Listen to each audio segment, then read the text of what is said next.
A movement called Risa Na 2028 was launched today in support of the possible presidential run of Senator Risa Ontiveros.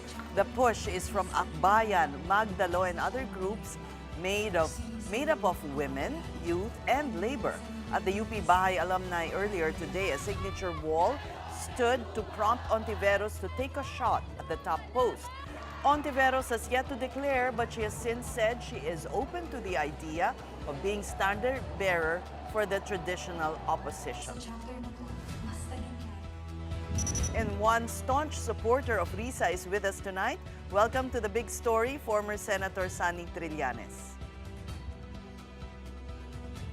Yes, good evening, Mrs. Good evening. Explain to us why you think Risa is the best candidate for 2028. Una po muna, no?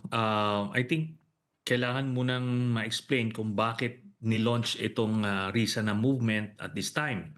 So ang kwan po is napapanahon na magkaroon ng isang pinuno yung middle forces kasi ngayon parang orphaned, ano? Kasi si Mayor Lenny decided na talaga mag full-time na siya doon sa Naga.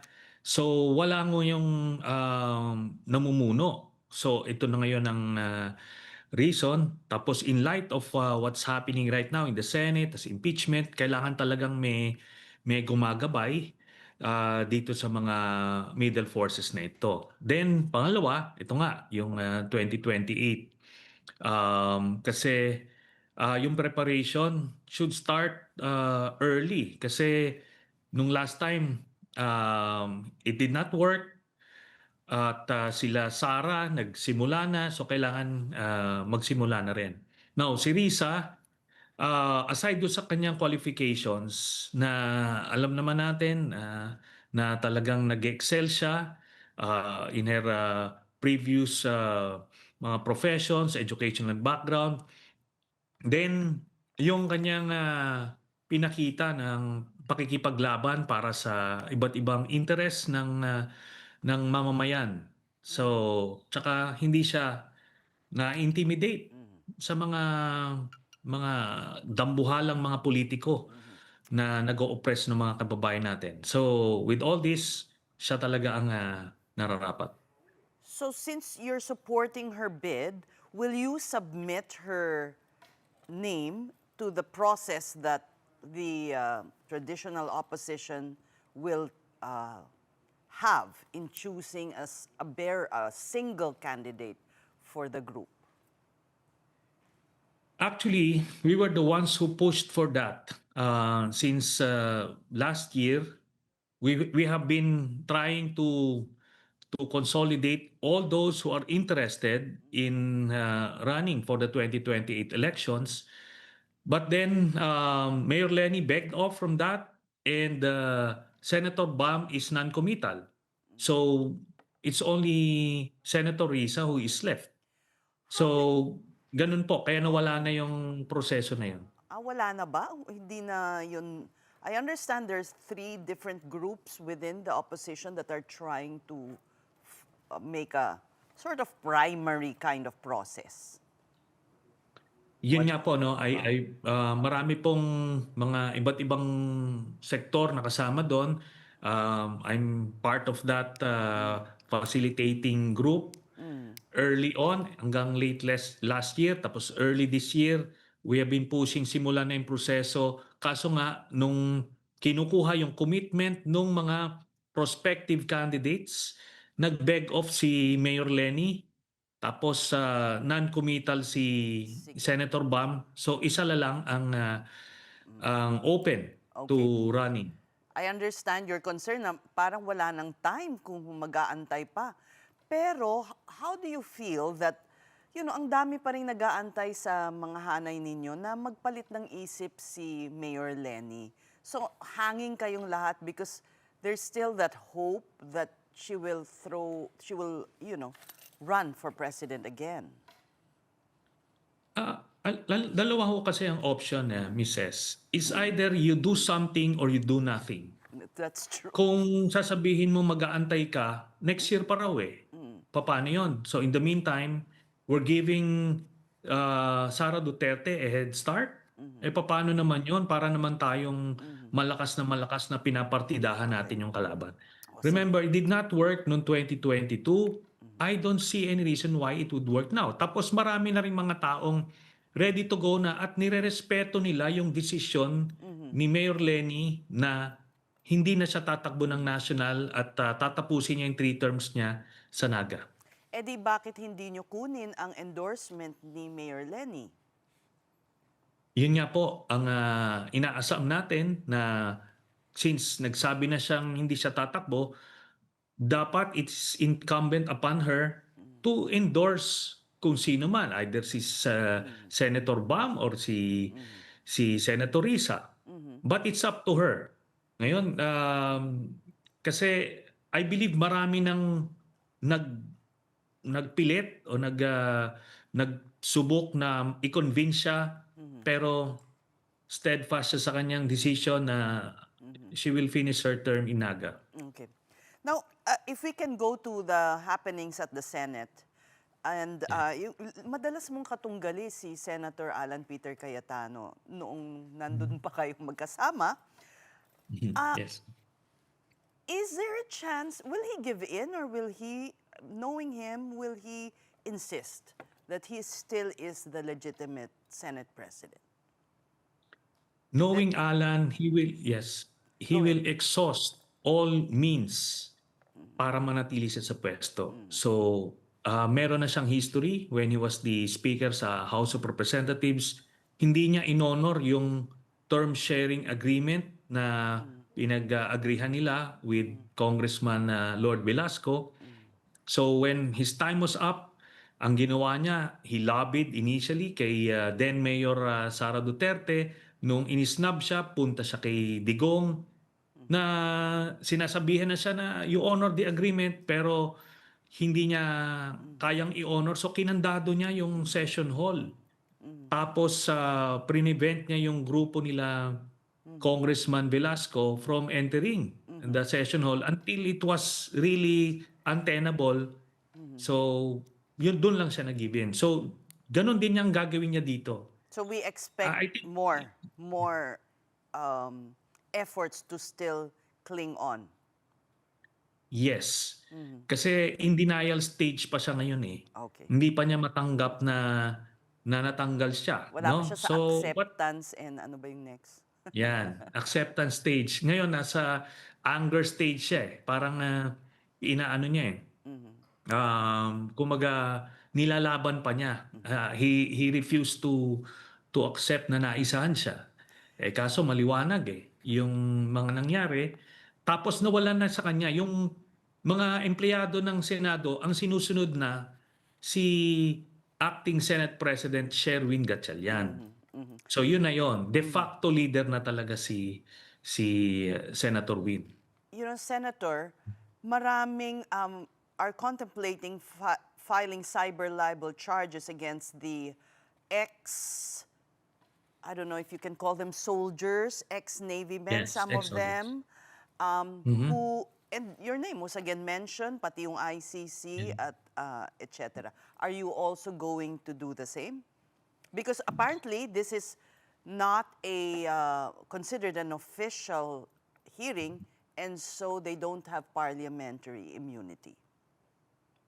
Yes, Mrs. Our lawyers are already preparing the complaint. Tinitignan kung sino dun sa 18 ang nagsalita specifically against me. So yun, but for Yung mga sure senador, isasama na namin. Yung mga Yes. senador, meron ba silang liability? Meron po, kasi wala silang parliamentary immunity dahil rogue committee hearing ito. So isasama po namin sa asunto itong si Alan Cayetano at saka si Marcoleta. Ngayon naman, let me turn to what is an alleged planned mass protest next week in support of VP Sara. They are, some observers say, using the situation to further inflame their followers, I suppose. Ano ba ang naririnig po ninyo? At, well, we know, sanay kayo sa mga pag-aaklas na ganyan. Yes, Mrs. We're getting very credible information na may mga planong destabilization within the next few weeks, including itong nakaraan, yung kahapon. Supposed to be, sumusuntok sila sa buwan. They were hoping na by implicating the first family dito sa corruption scandal, magkokos ito ng outrage sa taong bayan, then eventually withdrawal of support from the AFP. So yun po ang isang intention nila kahapon. At nag-mobilize iba't ibang grupo. We have already identified yung mga tao, kung saan nanggaling yung mga tao na yun, sino nagpagalaw. Tapos may mga meetings na rin ng mga retiradong mga general from the camp nila Duterte, trying to convince the active members of the AFP to join them and withdraw support, no? So far wala naman pong kumakagat. They've been at it since the past 2.5 years, pero yun nga, hindi sila sumasama dahil they don't relish the prospect of turning over the reins of power to Sara Duterte as the successor, dahil siya ay pro-China at some generals believe na psychologically unstable si Sara Duterte. So you're saying there's no support from the military that's forthcoming even if there are talks? Yes, so far po. So far, we're not ruling out anything. Dapat vigilant yung mga otoridad, yung AFP leadership. Kailangan they should continue to engage the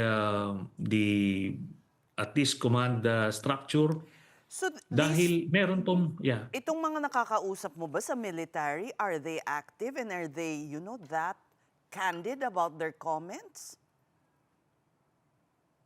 Comments against, The VP, like you said, some are fearing that mentally Yeah. unstable. Ganun ka forthright sila magsalita? yes. Kasi pagka naman in confidence kasi ang conversation, you need that para makuha mo talaga yung pulso. Kasi kung guarded palagi yung conversations, hindi mo makukuha kung ano ba talaga ang saloobin nila. So, ganon yung assessment nila. Kumaga, maliwanag po sa kanila na pro-China and psychologically unstable. So, yun po ang nangyari. Yun ang active members ito, active Yes. officers, Yes. Active officers from different, ranks. branches of Ngayon, service. opo, tsaka different levels of the officer corps. Pero ito po, we're not ruling out, meron pong mga maka-Duterte. Yan po, sa enlisted personnel, If I tsaka may interrupt, officer. ang tinaas niya Yes. ang sahod nila, ang mga benefits during the term of President Duterte. Pero ganito po, titingnan natin yung history. Si President Marcos talagang inalagaan ang armed forces. Talagang siya ang gumawa ng indexation ng retirement tsaka yung base pay. Grabe ang suporta ni President Marcos, but eventually ganun nangyari. Kay President Erap, ganun din, alaga din niya yung mga sundalo. Meron pang subsidy ng 1 sakong bigas per month yung mga sundalo. Talagang mahal na mahal siya, and yet there was a withdrawal of support. Di ko ba? So, it doesn't follow.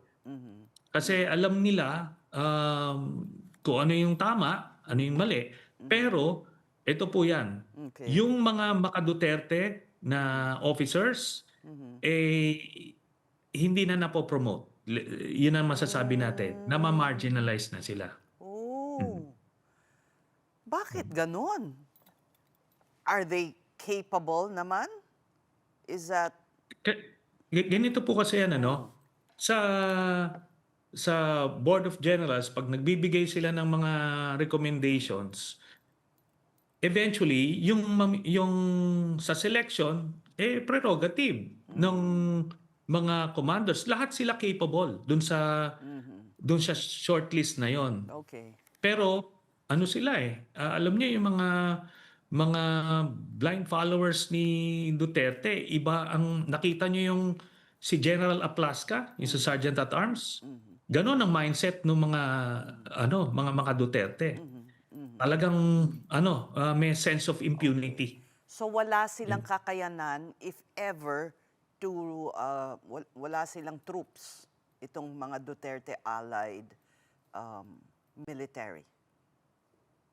Sa ngayon po, kaya nga sinasabi ko we're not ruling out any scenario kasi isang political impasse lang can be an opening. Kasi ganyan na nangyari dun sa EDSA 2. Yeah. They thought mag-fizzle out yung rallies after 3 days.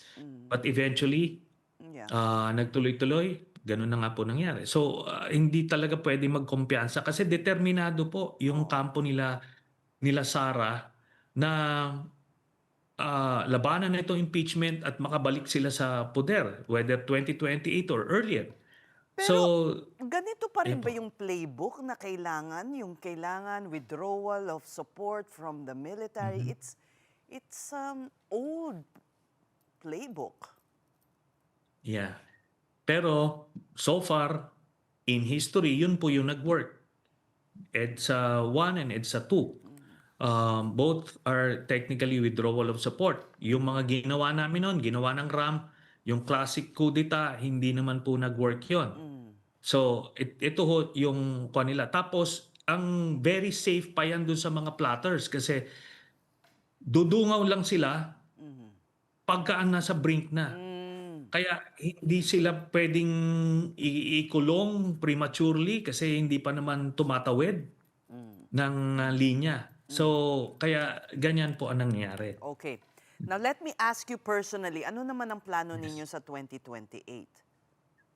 Are you campaigning for Risa, or will you also once again will you try to return to the Senate? I'm not planning to run na po sa 2028 for any position, but I am determined to support the rightful candidate. In this case, nakita po namin ng aming grupo ay si Senator Risa Hontiveros. So, kailangan po kasi merong default candidate. And until such time na pag nakita natin na may additional realignment of forces, so we will adapt accordingly. But si Senator Risa po yung nakikita namin. And she has a chance kung one-on-one against VP Sara. Yes, may internal surveys din po kami ngayon. Nung January nagkanda kami, itong April nagkanda kami, and her numbers are rising. Tapos nag-stagnate na yung numbers ni Sara. So yung mga undecided napupunta na kay Senator Risa. And pagka nagsimula na po yung impeachment, makikita ng mga kababayan natin na yung ubod ng kurakot ni Sara Duterte at tumatanggap sila sa illegal na droga. Tapos ito po ay unfit to hold public office. So pag nakita nila yan, marami pong lalagas dyan. We have seen it before nung kay then Vice President Binay. His numbers are way higher than where Sara is right now. But eventually it collapsed nung nakita ng mga kababayan natin yung mga iba't ibang uri ng korupsyon. So we're banking on that. Then there would be an opening for the entry of alternative candidates. All right, we thank you for joining the big story, former Senator Sonny Trillanes.